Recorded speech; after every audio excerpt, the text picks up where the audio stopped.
Gente, abra sua Bíblia, vamos lá, já abra sua Bíblia em Tiago, no capítulo 1, no versículo 26, para a gente pensar um pouquinho sobre a verdadeira religião. Quando você pensa em religião, o que vem à cabeça, assim? Você pensa, olha a palavra religião, ou você ouve a palavra religião, o que vem à sua mente, geralmente? Quando você pensa o quê? Num conjunto de regras? Você pensa num conjunto de doutrinas? Você pensa o quê? Num homem religioso? Você pensa em terrorismo? Você pensa em pessoas piedosas? O que você pensa quando você ouve a palavra religião? Ou quando você fala a palavra religião, o que você quer dizer com ela? Gente, vamos lá então, a palavra religião. O Tiago aqui lida com essa palavra, né? Traz essa palavra. Religião é uma palavra que aparece na Bíblia, mas o que será que a Bíblia quer dizer? E outra, a gente pode falar de uma verdadeira religião? Será que não é perigoso nós falarmos uma verdadeira religião, como eu vou propor aqui a partir do texto bíblico? Bem, vamos pensar junto, vamos ver o que Deus tem para nós, o que Tiago quer dizer com verdadeira religião. E eu leio lá então versículo 26 e 27 do capítulo 1 da carta de Tiago, eu leio na Nova NVI. Se alguém se considera religioso, mas não refreia a língua, engana a si mesmo. A sua religião não tem valor algum. Algumas traduções colocam a sua religião é inútil. E aí o versículo 27, a religião que Deus, o nosso Pai, aceita como pura e imaculada, é esta, 2 pontos. Qual é a religião que Deus aceita? Cuidar dos órfãos e das viúvas nas suas aflições, e não se deixar corromper pelo mundo. Algumas traduções também colocam aqui, né, visitar os órfãos, né, e as viúvas, mas essa tradução ela é melhor porque reflete mais o que a palavra visitar quer dizer, porque visita para nós é aquela coisinha meio rápida, vou visitar lá. Não, aqui é cuidar mesmo, é se dedicar, é dar uma atenção. Tiago escreve essa carta, é uma carta geral. A carta de Tiago, ela não tem um destinatário claro para nós. Ele escreve, né, as 12 tribos espalhadas, né? Então assim, nós não sabemos quem são esses destinatários que Tiago escreve, mas são as 12 tribos dispersas entre as nações. Provavelmente Tiago está escrevendo para quem? Para cristãos judeus, né? Judeus que reconheceram que Jesus Cristo é o Messias. O Tiago que escreve essa carta provavelmente é o irmão do Senhor Jesus Cristo, não é Tiago o apóstolo, mas Tiago, o irmão de Jesus Cristo, que até onde nós sabemos não era um discípulo de Jesus, e pode ter se convertido provavelmente depois da ressurreição. Até eu conversava com a Xanda, né, deve ter, se foi isso mesmo, que é uma especulação de alguns comentaristas, eu imagino esse encontro, né, de Jesus com o seu irmão, porque tu imagina, ele é irmão de Jesus, mano, esse cara não é o Messias, esse cara é meu irmão, a gente brincava junto, fazia coisa junto, ele não era todo esse cara santo aí, agora quando esse cara está dizendo que é o Messias, ele faz umas coisas diferentes, mas a gente não tem essa informação, talvez ele não caminhasse com Jesus, mas depois da ressurreição, aí sim, ele caminhou, e não só caminhou com o seu irmão, e também agora o seu Deus, como ele reconheceu, como foi um grande líder da igreja, em Atos dos Apóstolos. E quando a gente vai lendo Tiago, a gente percebe que ele vai escrevendo várias sentenças, e tem muitas referências, né, ao Antigo Testamento, ao modo de pensar do Antigo Testamento, obviamente que a partir de Jesus. Então, se entende que o público dele é um público de judeus que se converteram ao cristianismo, que aceitaram Jesus como Messias, ou de judeus cristãos. E aí ele começa no capítulo 1 falando de provas, de tentações, como isso é inevitável na vida cristã. E aliás, se nós passamos por provações, nós devemos nos alegrar, porque Deus ele prova, Deus ele vai purificar os seus filhos. É como toda a Bíblia vai falar, né? Quem que Deus disciplina? Deus disciplina os seus filhos. Então é uma grande alegria para nós poder ser provado por Deus, poder passar por provações. Obviamente que nós temos também as tentações, Tiago vai falar aqui. As tentações também estão circulando, né? Nós temos o mundo, nós temos o diabo e nós temos a própria carne. Somos tentados pela nossa própria concupiscência. O que é concupiscência? O desejo exagerado por prazeres. Concupiscência dos olhos, né? Concupiscência do falar, da carne.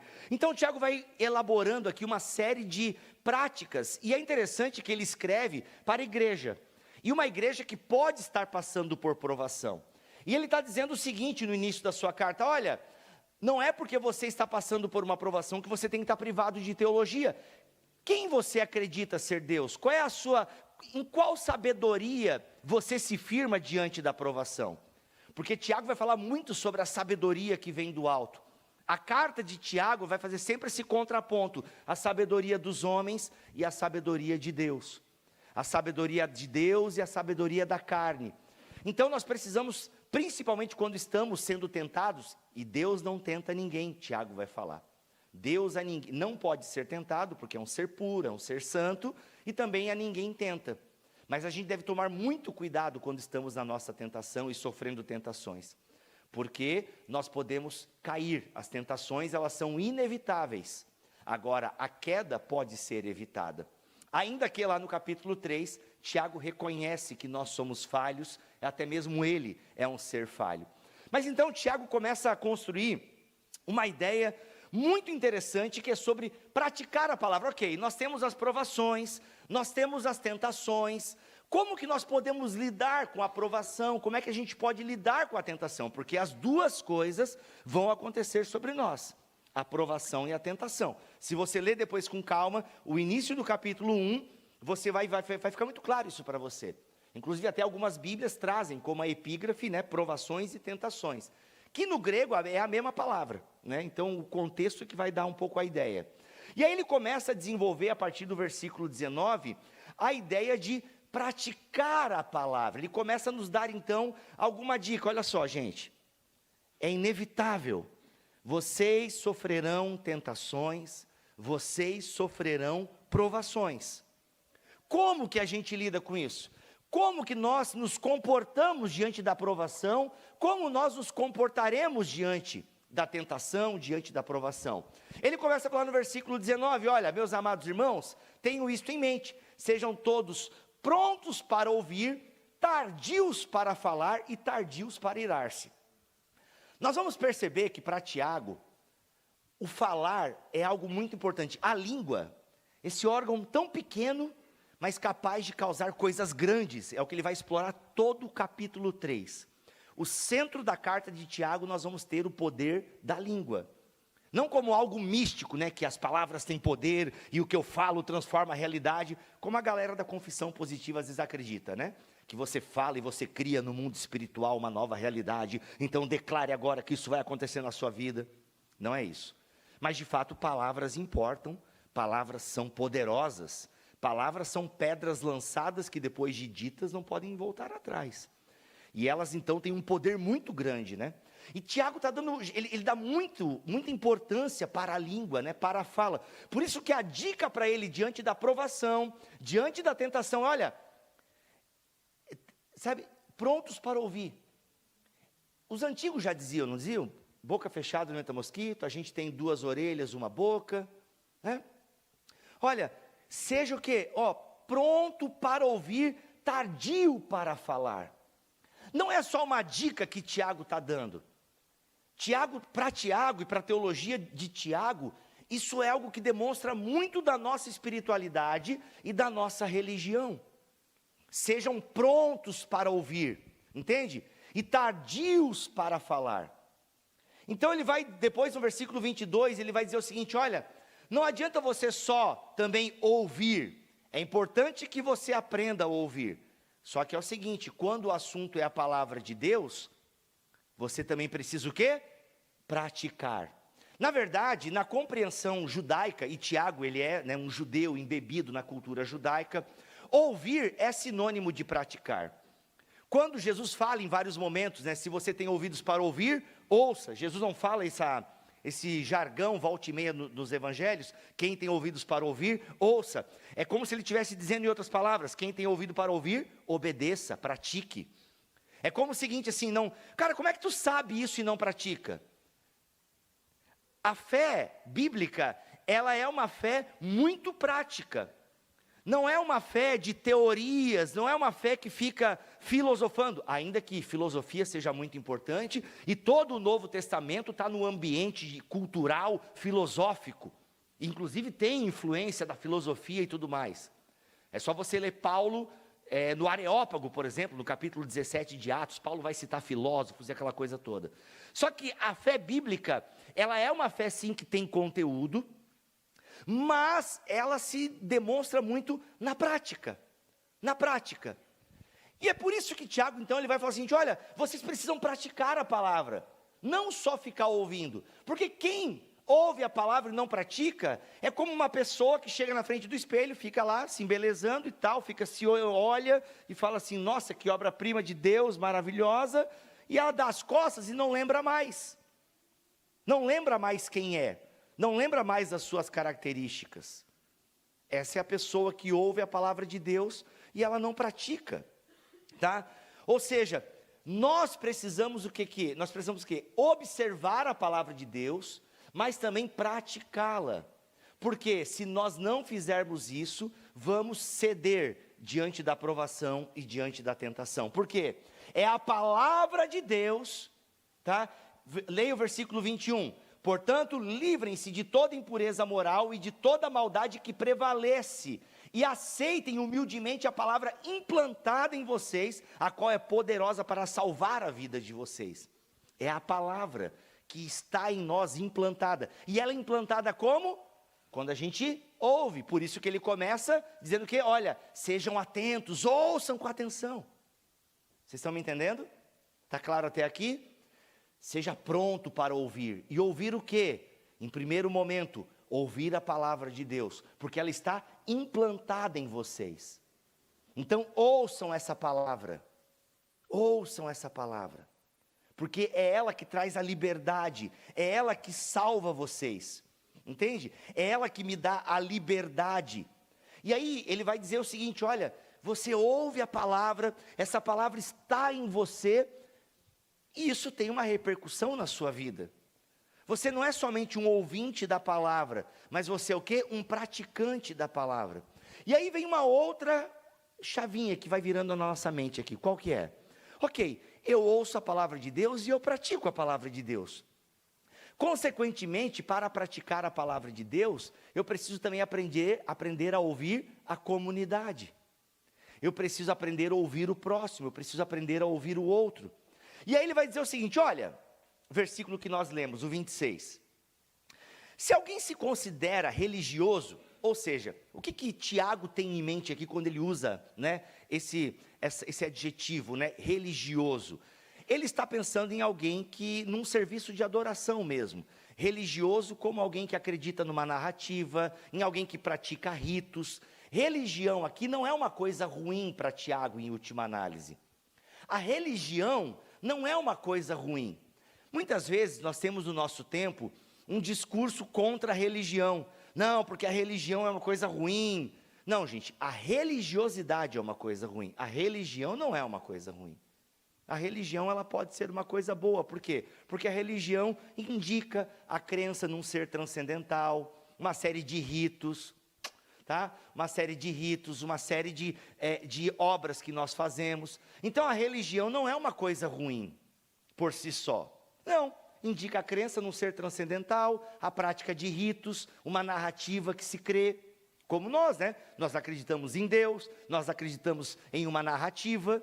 Nós temos ritos que hoje cumprimos, como por exemplo o batismo e a ceia. Isso é religião, ou seja, e a Bíblia pode dizer que isso é adoração. Então nós poderíamos dizer o seguinte, olha, se alguém se considera um adorador, mas não refreia a língua, engana a si mesmo. Olha, o que Tiago está querendo fazer? Qual é o contraponto aqui? Ou seja, a pessoa se acha um adorador, ou seja, alguém que segue os ritos, alguém que acredita em Deus, só que ele está dizendo o seguinte, olha, se você diz que é um religioso, um adorador, mas não refreia a sua própria língua, cara, tu está enganando a ti mesmo. Você está enganando a si mesmo, e a sua religião não tem valor algum, a sua religião não tem utilidade, ela é inútil. Mas, Bíblia, eu não estou entendendo por que esse peso no refrear a língua. Por que Tiago dá esse peso? Olha, e aquele que não refreia a sua língua. É porque a nossa boca fala do que está cheio o coração. E o coração na Bíblia Sagrada é o centro das nossas volições, vontades, é o nosso eu interior. Sobre todas as coisas que se deve guardar, guarda o seu coração, porque dele procedem as saídas da vida, ou dele procedem os seus pensamentos. Provérbios 4, versículo 23.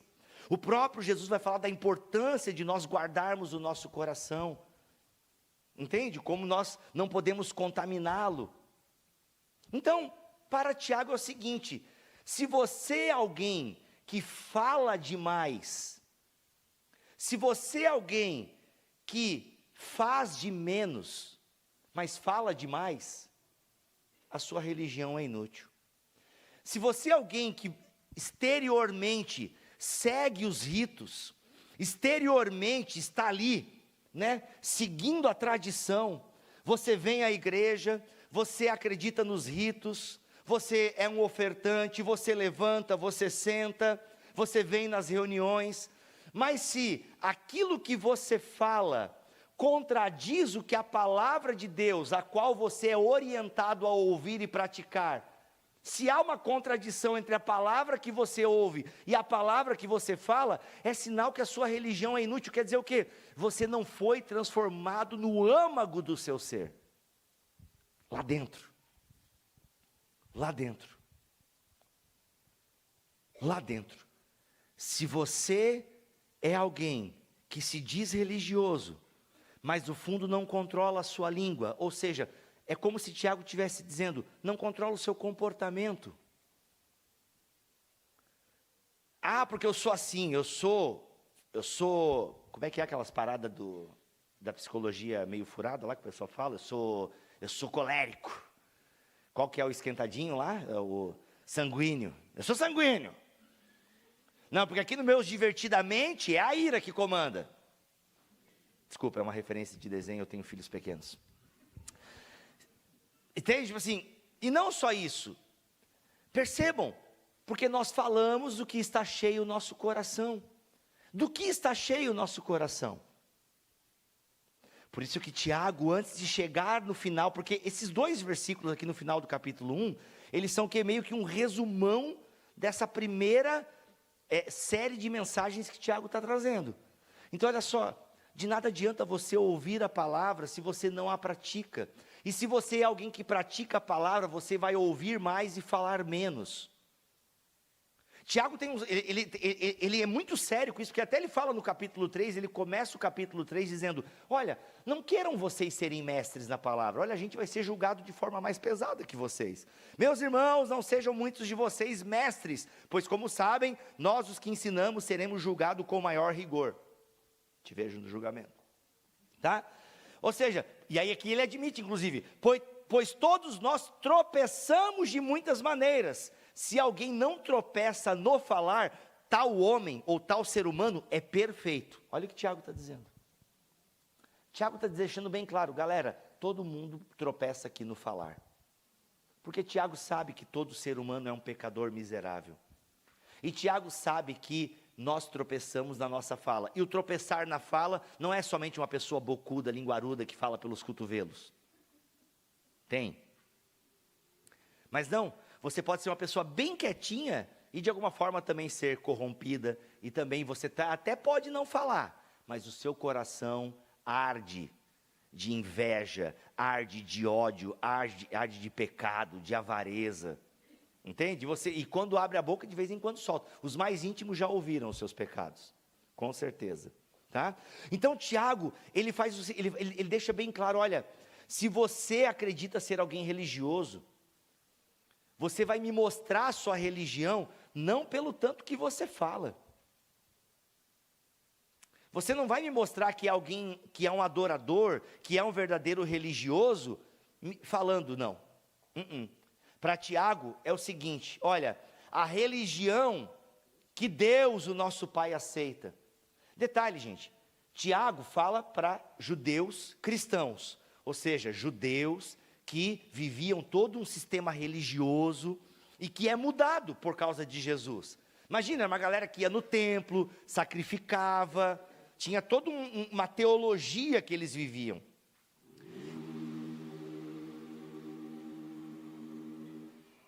Segura a língua, doma a língua, não desejo mal. Ou seja, tinha toda uma teologia que eles seguiam.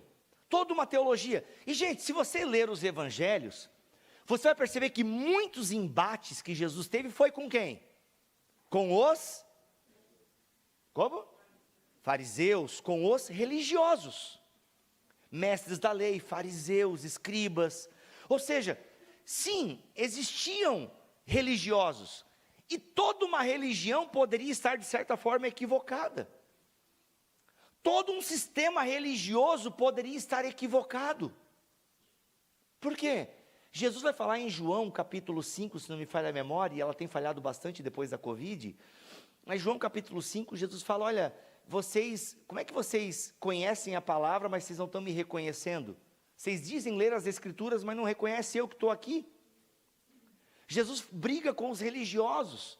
Ou seja, uma galera que seguia os ritos, ia ao templo. Aliás, sabe o que Jesus faz quando ele vai ao templo? Ele purifica o templo. Eu acho muito legal como Marcos, o evangelista, ele organiza a purificação do templo, porque antes de purificar o templo, Jesus amaldiçoou uma figueira. Pode reparar como é que Marcos monta essa narrativa. E é muito louco, porque Jesus está andando, ele acha que tem fruto na figueira, e ele vai lá, chega perto, não tem fruto, ele amaldiçoa a árvore. Eu fico pensando, Pedro, mano, é insolação, o cara está falando mesmo com árvore, essa é nova. O cara está falando com árvore. João, está tudo bem? Vê lá se ele está com febre, porque o cara está amaldiçoando uma árvore. Só que é o seguinte, isso aí é dentro da teologia, eles chamam de uma atividade parabólica. Momento palestrinha agora, pega papel e caneta, momento aula agora, palestrinha para vocês. A atividade parabólica é quando o profeta faz alguma coisa ao invés de falar, ou ele faz e fala, ele faz uma encenação, tipo correr pelado, casar com uma prostituta, esse tipo de coisa, tem no Antigo Testamento. Então ele não só fala, mas ele encena também aquilo que ele está falando.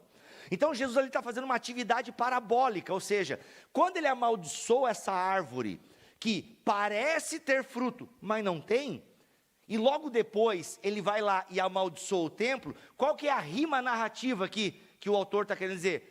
Olha, o templo é igualzinho àquela figueira, parece que tem fruto, mas quando tu chega perto, não tem nada. Ou seja, é possível parecer ter fruto, é possível ser religioso, é possível ter cara de Deus, é possível tudo isso e ainda assim não ter uma verdadeira religião, e não praticar a religião que Deus, o Pai, nos deu. Jesus, ele combate isso, tanto que ele não vem trazer uma nova religião. Jesus não veio trazer uma nova religião. Jesus veio trazer um relacionamento com o Pai a partir do seu sacrifício, a partir da sua ressurreição e do Espírito Santo que nos foi dado. Então ele vai dizer o seguinte, olha, a religião, ou seja, a adoração que Deus espera, se você é um adorador, se você se diz um adorador, não adianta você ficar dizendo para mim sobre a sua religião, não adianta você ficar encenando a sua religião, não adianta você ficar cumprindo os ritos, não adianta você batizar, você participar da ceia, vir religiosamente ao culto. Eu preciso ver a sua religião.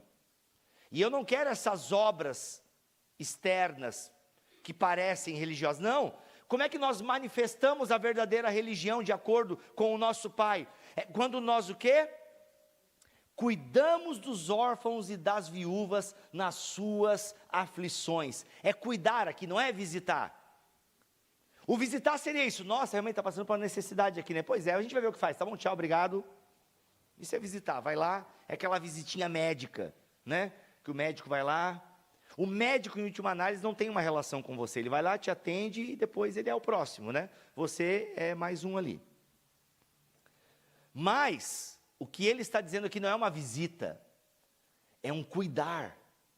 É um cuidar daqueles que realmente não têm condição. Órfão e viúva, na Bíblia Sagrada, de forma geral, é um sinônimo de necessitado. Órfão e viúva, crianças e mulheres eram extremamente vulneráveis naquele tempo, são até hoje. Inclusive nas ruas é o povo que mais sofre, mulheres e crianças, até hoje, tá? Então o que acontece? Ele usa isso aqui, órfão, né, essa expressão, órfãos e viúvas, como um sinônimo de pessoas necessitadas. Olha, tu quer uma religião que realmente manifesta que você entendeu a palavra de Deus? Como está o seu cuidado com quem precisa? Como está o seu cuidado com realmente a necessidade básica das pessoas? Percebam, não é só uma palavra, não é só uma oração, que são coisas importantes, mas é uma ação prática. E gente, isso não é só a teologia de Tiago. Se você vai olhar Jesus Cristo, em vários momentos, inclusive ele fala que o ministério dele é para os pobres. É para os pobres. Leia o Evangelho de Lucas. O foco do ministério de Jesus são pobres e mulheres e crianças, os vulneráveis. Você olha a igreja de Atos, por exemplo, a primeira necessidade que surge, ou seja, a primeira organização que nós temos na igreja, no capítulo 6, é por causa de uma necessidade de cesta básica. As mulheres gentias não estavam sendo atendidas, ali surge o diaconato, ou seja, o diaconato surge na igreja, porque a igreja precisava atender de forma clara na vida daqueles que não tinham o que comer. É básico, não adianta a pessoa, não vai conseguir ouvir a palavra de Deus se a barriga dela está roncando. E não é jejum que ela está fazendo, ela não tem o que comer. Entende? Então, nós temos já em Atos capítulo 6 uma necessidade básica sendo atendida. Os presbíteros vão se dedicar à pregação da palavra de Deus e à oração, os diáconos vão servir então aos necessitados. É isso.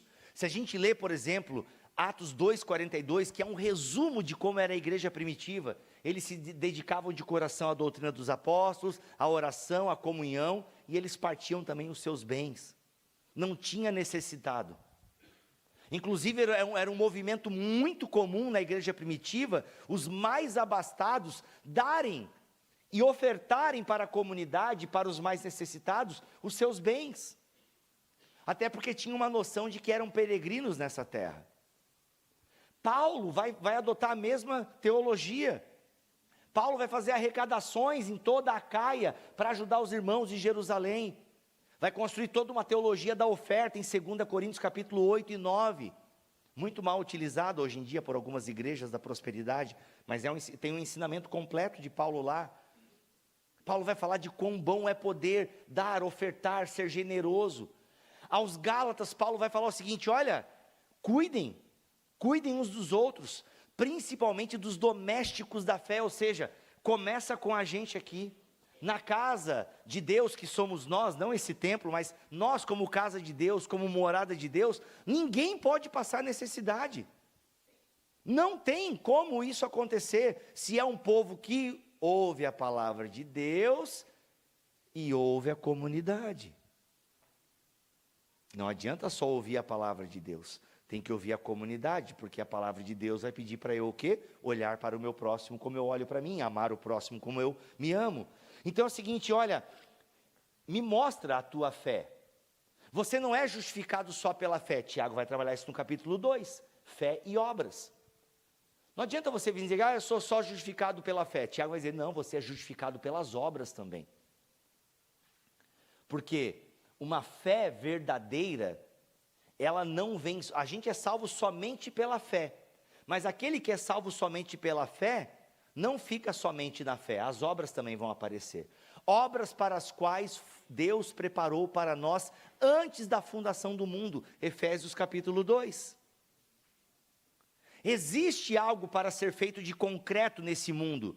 Nós não somos um grupo de pessoas ou uma religião que fica ouvindo uma palavra e tendo o coração aquecido. Nós somos um povo, nós somos de uma religião que tem uma narrativa, ou seja, uma narrativa que nos é contada, e essa narrativa contada nos instiga, nos inspira, nos move, nos motiva a olhar para o outro. Gente, é incrível, Deus está falando com um povo que acabou de sair do Egito, de um povo escravizado, sofredor, e quando Deus vai falar para esse povo, eu estou me referindo ao povo de Israel, livro de Êxodo, Levítico, Deus vai dar um monte de leis para eles olharem para o estrangeiro, para o órfão, para a viúva, para um povo que recém saiu da escravidão. Aliás, o dízimo No Antigo Testamento tem a lei do dízimo muito forte, tinha que dar o dízimo, uma série de coisas em voltas dos 10%, disso, daquilo. Mas a cada 3 anos o dízimo era para o pobre, para o necessitado. A própria colheita, o ano do jubileu, que a gente não sabe, não tem registro de que isso tenha se cumprido em Israel, mas era um ano de se perdoar dívidas, de se devolver terras. É isso. O povo de Deus, o povo do Messias, Isaías vai nos dizer, que aliás era o texto para hoje, né? Eu mudei hoje um pouquinho a pregação. O texto de hoje era para ser Isaías, mas eu estou dentro do texto. Se o missionário aqui lê o texto, procura o texto aí, era Isaías, não lembra? O Fabrício me passou, eu esqueci.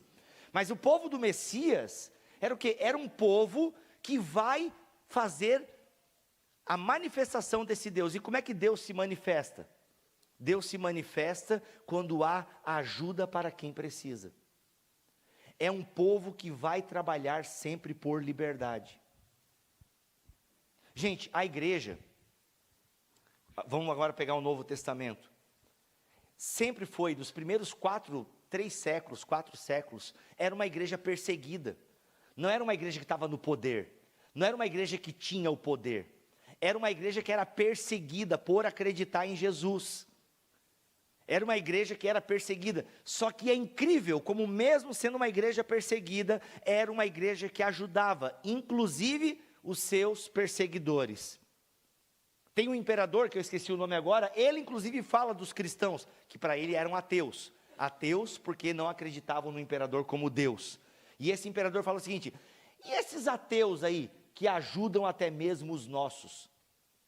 Sempre em pandemias, em pestes, era a igreja que estava lá na frente. Hospitais nascem com a igreja, casas de misericórdia. Na pandemia, teve muçulmano que comeu por causa da igreja. Isso lá em Nova York, um amigo meu me contando, me mostrou, é uma coisa maravilhosa. Quantas pessoas, milhões de pessoas não morreram de fome porque a igreja agiu na pandemia? Gente, eu sei que outras instituições também fizeram muito. Não estou negando isso. Mas eu estou falando que de nós é o que se espera. É o mínimo que se espera. Porque essa é a religião que agrada a Deus. É uma religião muito prática. É uma religião que vê a necessidade e vai atender à necessidade.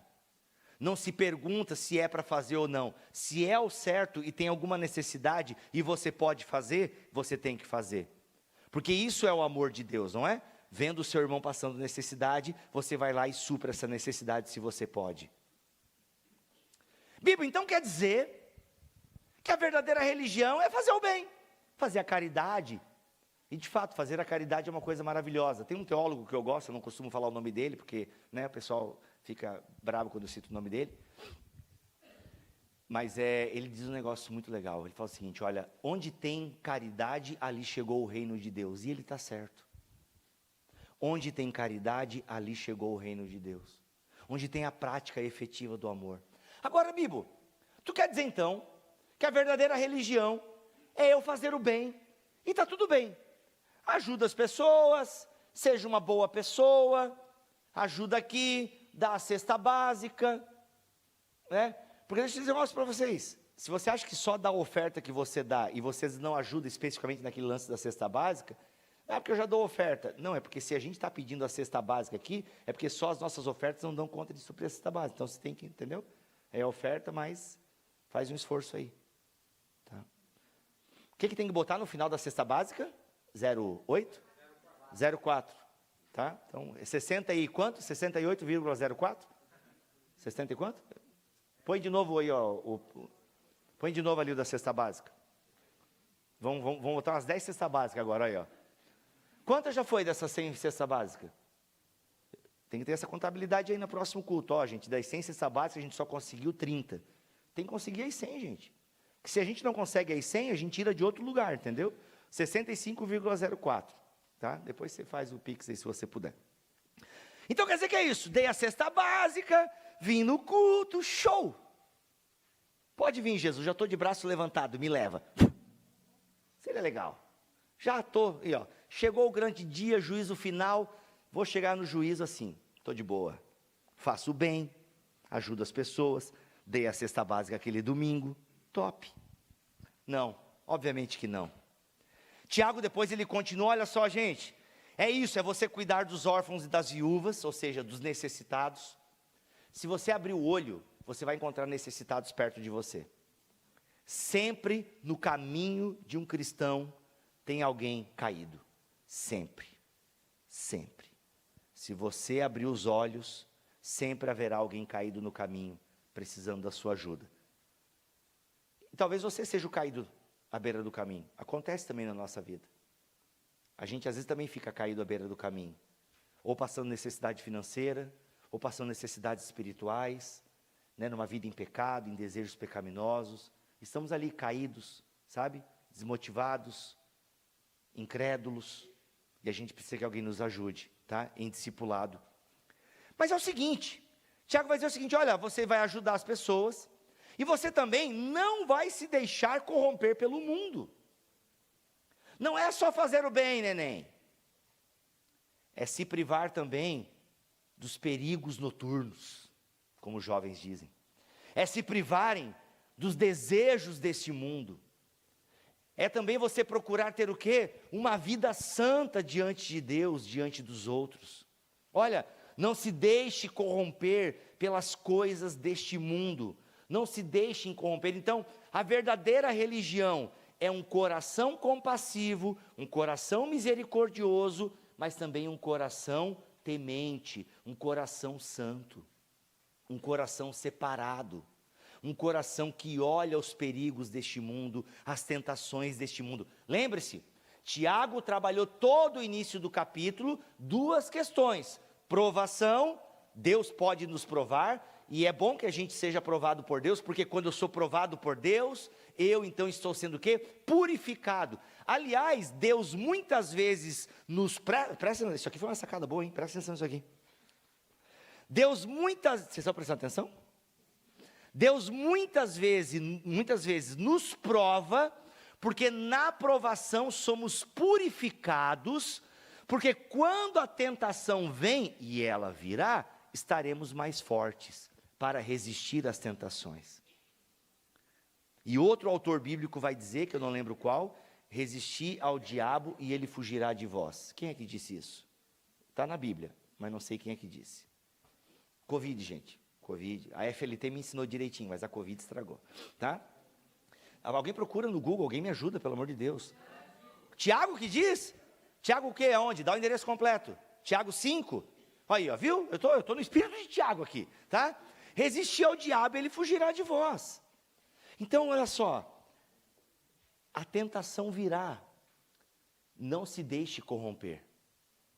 Ela, é certo que ela virá, é certo. Então, freie a sua língua, dome a sua língua, dome a sua língua. Isso manifesta o quê? Uma mudança interior.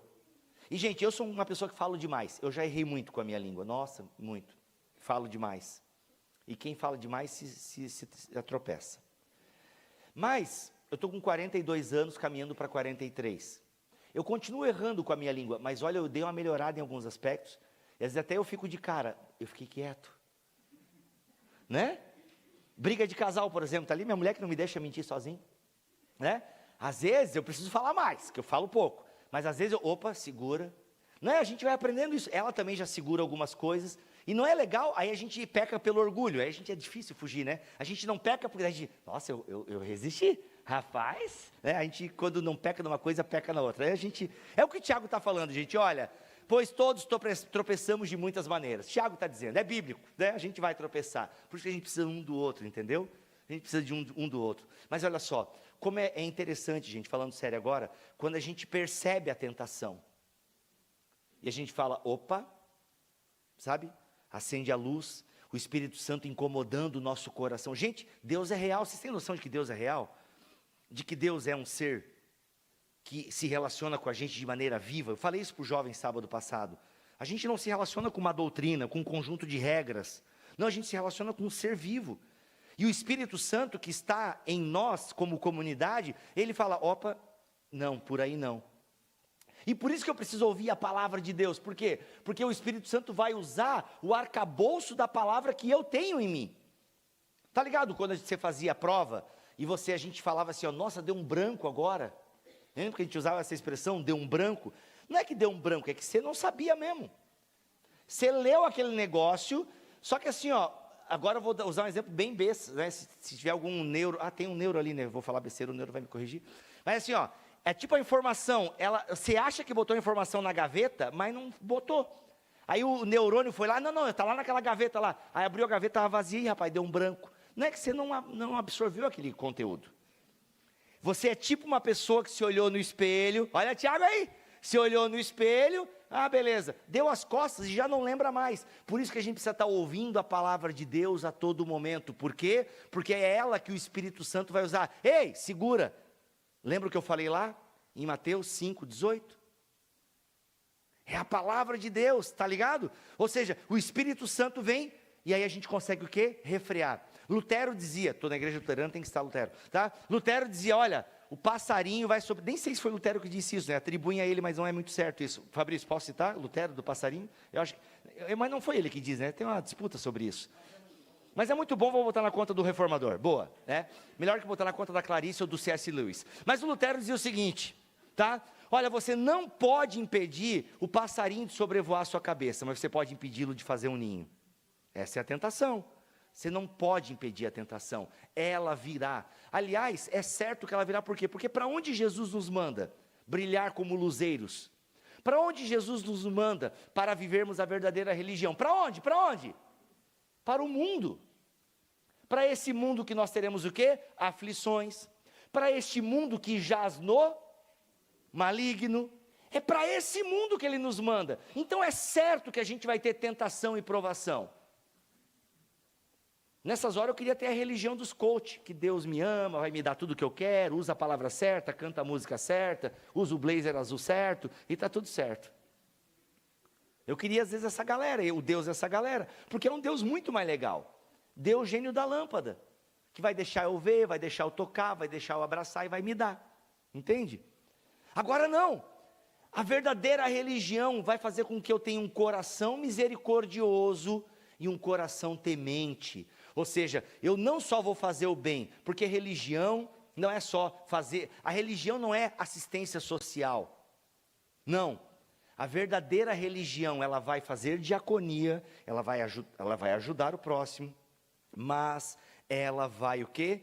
Não vai se deixar corromper pelo mundo, porque ela ouve a palavra de Deus, ela pratica a palavra de Deus. Essa é a verdadeira religião. E nós não conseguimos isso sozinho, gente. Não tem como eu sozinho, caminhando sozinho, eu conseguir ser um verdadeiro adorador. Não tem como eu praticar a verdadeira religião sozinho. Por isso que Tiago escreve para uma comunidade. Porque é para uma comunidade que precisa ter essa consciência. Quer ser um verdadeiro adorador? Olhe para quem está caído à beira do caminho e fique atento aos perigos que rondam o seu coração e podem já estar dentro do seu coração. Tem muitas coisas, gente, no mundo que ela é tipo fumaça de churrasco. Sabe quando você faz um churrasco e aí você está ali, você assou aquela carne, um churrasquinho agora, né? Coisa boa, né? Você faz um churrasco e aí você assou, principalmente quem assou o churrasco, eu estava no ambiente onde estava assando o churrasco. Você às vezes está ali naquele ambiente e você já está impregnado daquele ambiente, entendeu? Aí você vai tomar banho e é tipo, não, lavei o cabelo de manhã ou ontem. Aí você não lava o cabelo. Aí você vai dar um abraço na sua esposa, ela fala assim, tu não lavou o cabelo, né? Eu falei, não, tá com cheiro de churrasco. Mas eu nem percebi, não que isso tenha sido baseado em fatos reais em pleno sábado. Né? Então, tipo assim, eu nem me dei conta, porque eu estava naquele ambiente do churrasco, entendeu? Aquela fumaça que não era a glória de Deus, mas é tão maravilhosa quanto quase, né? E eu estava lá, e eu tomei banho, e eu não sentia cheiro de nada. Mas alguém que está de fora sentiu o cheiro do churrasco, que é um cheiro muito bom a propósito. Mas não é legal dormir com cheiro de churrasco, ou fazer carinho e cafuné num cabelo com churrasco. Aí tem que tomar banho de novo. Gente, o pecado muitas vezes é assim. O desejo, a tentação, a gente está naquele ambiente. E é legal que eu usei o exemplo do churrasco, né? Porque a Bíblia fala da carne, né? Os pecados da carne, né? E o que acontece? Aí você está naquele ambiente, você está tão embebido naquele ambiente que você não percebe. E você está com aquele cheiro, com aquilo em você, e você vai convivendo com aquilo, e é normal, porque você está naquele ambiente. Por isso que alguém de fora repara, cara, tu já percebeu isso e aquilo? Às vezes nós estamos tão envoltos no nosso pecado, nos nossos desejos pecaminosos, nas nossas práticas, que a gente não percebe que ela é errada e contrária à Escritura, porque a gente está naquele ambiente onde é normal fazer aquilo.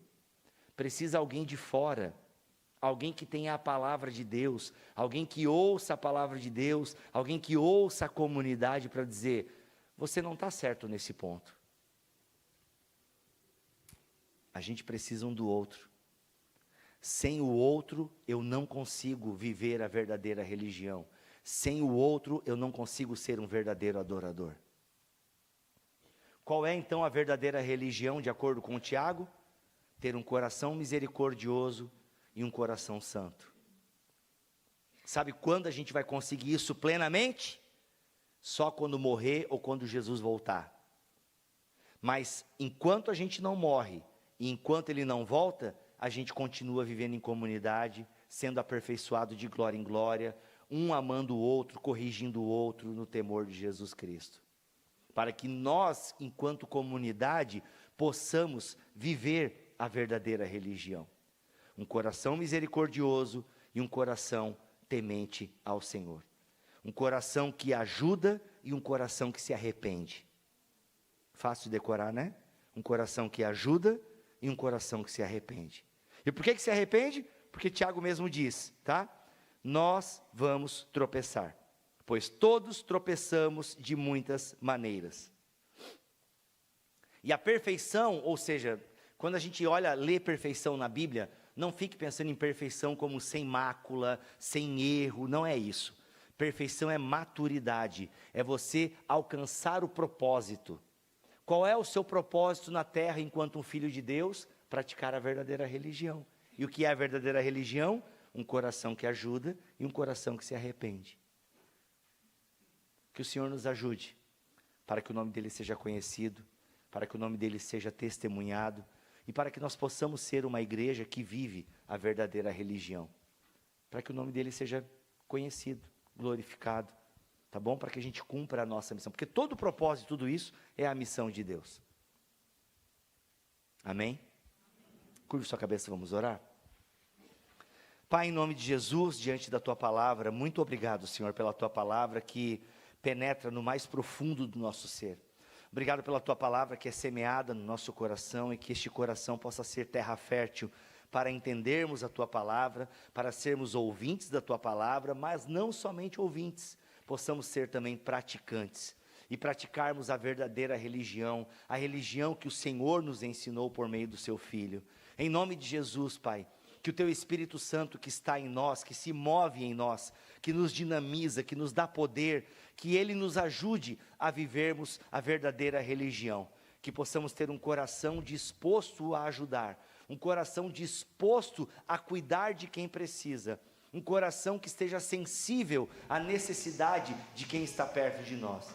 E um coração que se arrepende, um coração que reconhece as tentações, um coração que está vigilante e um coração ensinável. Que nós possamos ter um coração ensinável, porque sem isso nós não teremos arrependimento verdadeiro. E nós não queremos ter uma religião inútil, Senhor. Nós não queremos ter uma religião falsa. Nós não queremos ter uma religião que não serve para nada. Uma religião que parece te servir, parece dar frutos, mas não passa de uma árvore sem fruto, não passa de um templo que nada tem a ver com o Senhor. Em nome de Jesus, transforma o nosso interior, para que o exterior seja correspondente à Tua palavra, em nome de Jesus. Amém e amém.